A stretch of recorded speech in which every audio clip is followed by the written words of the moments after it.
I looked over my channel and noticed a distinct lack of SNK content, so I've decided to spend some time talking about it now. It's crazy to see it rise over the years after a long absence since KOF 13. I remember the first trailer for KOF 14 releasing and it impressed very little. I thought it looked alright, but everyone else took one look and assumed it was a sequel to Maximum Impact. Thankfully, SNK took people's advice and improved the graphics enough to make the game look better. Plus, it helped that the game itself was actually pretty fun to play. There's even an arcade version that I can play at my local Round 1 arcade right now. Eventually, SNK got confident enough to not only put out another KOF, but revitalize a franchise in the form of Samurai Shodown. The game retained the gameplay and the gore of the original series with a well done art style.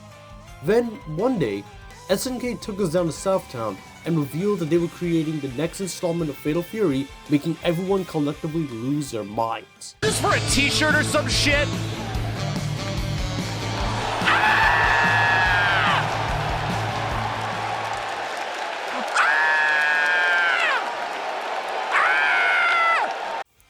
Now, while the game is called Fatal Fury, it's really a sequel to one of SNK's most renowned games, Garou Mark of the Wolves.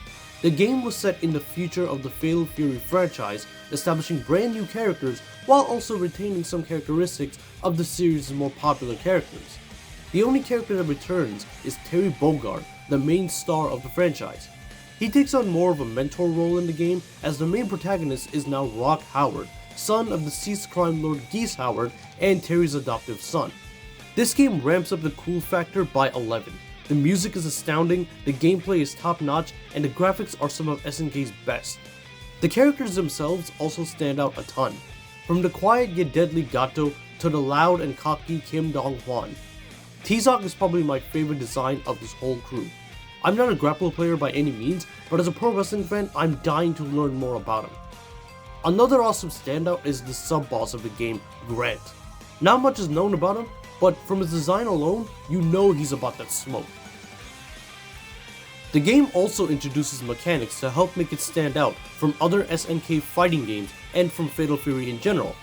They introduced the Just Defense system, allowing you to regain some of your health if you perfectly time your block.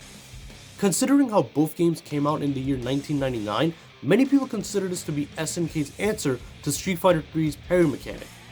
It's a unique defense mechanic that I really like. You also have the TOP system, which gives you access to 2 character-specific moves depending on where you've placed it in your health bar. This system is making a return in the sequel, where it's called the SPG system. There's also Breaking, a move that allows you to cancel your special move midway. This is where the combo potential really shines.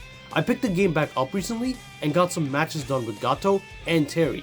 I'm currently trying to learn Kevin Ryan and master the game's mechanics. Low tiers beware.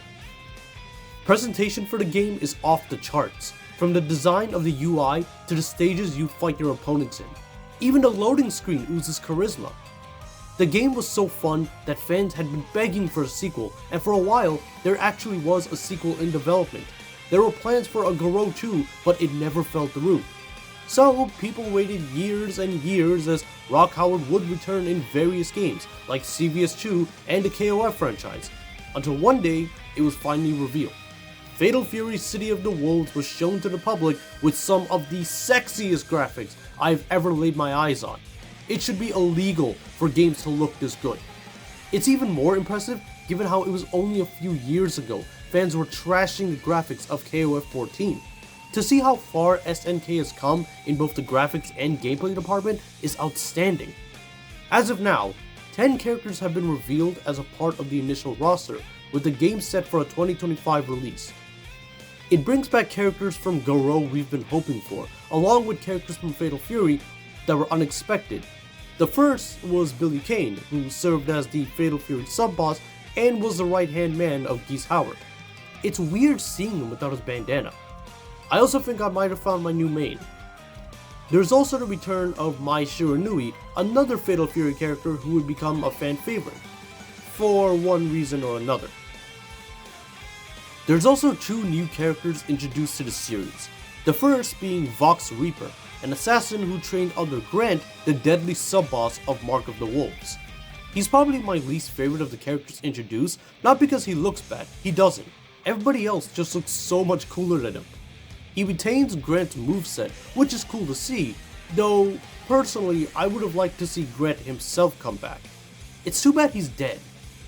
There's also Preacher, who looks to be a student of Joe Higashi, a good friend of Terry Bogard. She retains his Muay Thai prowess while also adding some of her own flair to it. Interestingly enough, she was actually a character that was meant to be a part of the original sequel to Garou. I wonder if any other concepts will make their way as DLC. I think it would be pretty cool. I haven't had a chance to play the game through any of its betas, but I am happy to see that they've taken the gameplay mechanics and refined them immensely. Just Defense are back, TOP attacks are back, and SNK is at the top of their game. I'm super excited for the release of this game. SNK's design is at its absolute peak, and I just can't wait any longer to get my hands on the game. With that being said, I'm Jay Samra. Goodbye, sayonara, alvida, peace.